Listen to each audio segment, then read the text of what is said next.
वहीं सीएम योगी आदित्यनाथ आज गोरखपुर में डोर टू डोर कैंपेन करेंगे। सीएम यहां मोहतीपुर गुरुद्वारे में एक सिख समाज के लोगों से मुलाकात के कार्यक्रम में शामिल होंगे। पूरब को साधने के बाद सीएम योगी पश्चिम को साधने के लिए रवाना हो जाएंगे। सीएम आज मुजफ्फरनगर और शामली का दौरा करेंगे। सीएम शामली और थाना भवन में जनसभा भी करेंगे। तो वहीं इसके बाद मुजफ्फरनगर में सीएम योगी आदित्यनाथ चरथावल और पुरकाजी विधानसभा में एक सभा को संबोधित करेंगे। आपको बता दें कि पश्चिम की 11 जिलों की 58 सीटों पर 10 फरवरी को मतदान होने जा रहा है और इन सीटों में शामली और मुजफ्फरनगर भी शामिल है।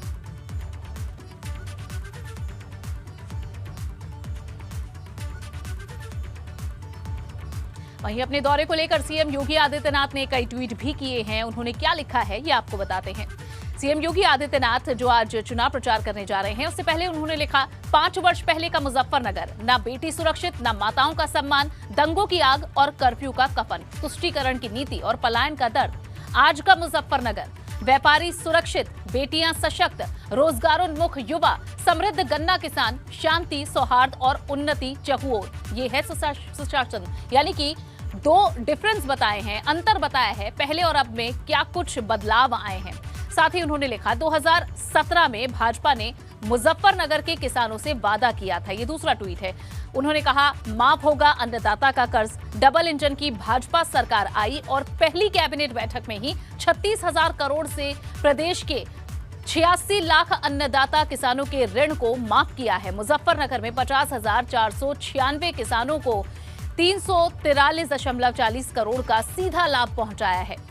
महाराज परीक्षित को जहां श्रीमद् भगवत कथा श्रवण का पुण्य प्रदान करने वाले पावन शुक्र तीर्थ का आगमन सदैव आत्मिक शांति और नवीन ऊर्जा प्रदान करने वाला रहा है। मां गंगा की पुण्यधार से संचित मुजफ्फरनगर की उर्वरा धरती पर आज पुनः जन संवाद का सौभाग्य मिल रहा है। पावन धाम को प्रणाम। तो मुजफ्फरनगर जाने से पहले प्रणाम किया है और साथ ही ये भी बताया है कि पिछली सरकार से इस सरकार में क्या कुछ मुजफ्फरनगर को नया मिला है, कैसे सुरक्षा मिली है, किसानों के कर्ज कैसे माफ हुए हैं और किस तरह से न सिर्फ माताएं बहनें बल्कि किसान युवा सभी खुश हैं इस बार इस सरकार में। और पिछली सरकारों में कैसे गुंडा राज था और इस सरकार ने कैसे सुरक्षा मुहैया कराई है, ये जानकारी अपने इन ट्वीट्स के माध्यम से सीएम योगी आदित्यनाथ ने दी है।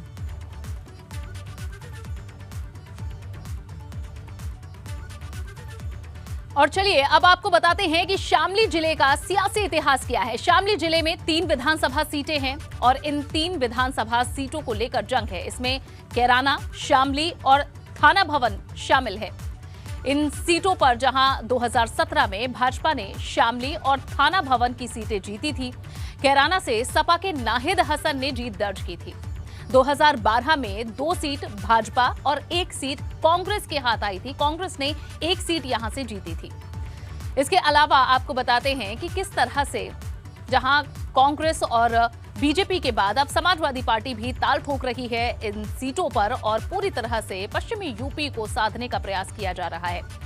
बढ़ते हैं आगे। अब आपको एक गुदगुदाने वाली खबर दिखाते हैं। चुनावी माहौल है तो लोग नेताओं की मिमिक्री करने में भी पीछे नहीं रहते और वो भी जब बात सीएम योगी की हो तो कहना ही क्या, हर कोई हंसते हंसते लोटपोट हो जाए। गोरखपुर में सीएम योगी के करीबी और विधायक फतेह बहादुर सिंह के पीआरओ मनोज मिश्रा सीएम योगी की मिमिक्री की वजह से ही काफी चर्चित रहते हैं। UP bureau chief Viresh Pandey ने जब उनसे बातचीत की तो सुनिए कैसे वो योगी जी की आवाज को कॉपी करते हुए नजर आए। गोरखपुर में योगी आदित्यनाथ के भक्त, उनके सेवक हमारे साथ हैं जो हूबहू उनकी आवाज में बात करते हैं। देखिए महाराज जी हमारे मार्गदर्शक हैं, प्रेरणा स्रोत हैं। आज जो राजनीति में जो हमें स्थान मिला, 10 लोग हमें जाने, वो महाराज जी परम पूज्य महाराज जी की वजह से हैं। मैं भाग्यशाली हूँ, मेरी कोई औकात नहीं है कि मैं उनकी आवाज निकाल पाऊँ, लेकिन ये शायद ईश्वरीय शक्ति कहिए या वरदान कहिए। जिस रूप में आज 2 शब्द अगर मुझे बोलने का मौका मिल रहा है तो शायद आप लोग का आशीर्वाद है। महाराज जी से कभी हम लोग मिलने जाते हैं, कभी उनका मार्गदर्शन प्राप्त होता है, आशीर्वाद होते। और मनोज और कैसे हो और सब क्या हाल? नहीं बहुत बढ़िया बहुत बढ़िया। और कोई बात?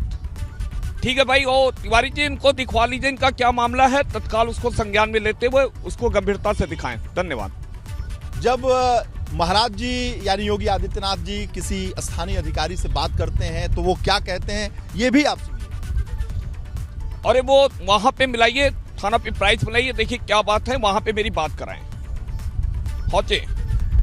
हाँ एसओ साहब कैसे हैं, क्या हाल है? हाँ नमस्कार जी, ये बताएं जो मामले को मैंने भिजवाया था उसका क्या हुआ?